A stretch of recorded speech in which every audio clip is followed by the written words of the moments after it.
இப்போ நெகட்டிவா அடி விழுந்துகிட்டு இருந்தவருக்கு ஒரு பாசிட்டிவ் சைன் கிடைக்குது அப்படின்னா, அப்ப எதற்காக அவரை இக்கட்டான நிலைக்கு உருவாக்கினார்களோ அவர் அந்த டீலை ஒத்துக்கிட்டாருன்னு அர்த்தம்.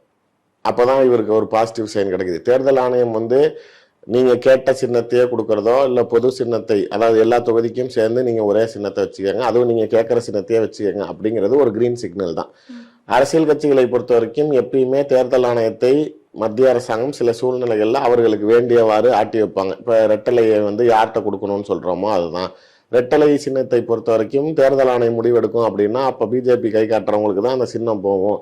குக்கர் நாளைக்கு டிடிவிக்கு கிடையாது, திரும்பி குக்கர் இருக்குது அப்படின்னாலும் சரி, யாருக்கா இருந்தாலும் இதுக்கு முன்னாடி இருந்த எல்லாருக்குமே ஜி.கே. வாசனுக்கு பிஜேபியோட கூட்டணி வச்சப்பதான் திரும்பி அவருக்கு சைக்கிள் சின்னம் கிடைக்குது. அப்படிங்கிறப்ப அந்த மத்திய அரசாங்கத்தோட இணக்க போக்கில் சென்றால் மட்டுமே நீங்கள் கேட்கக்கூடியது கிடைக்கும்.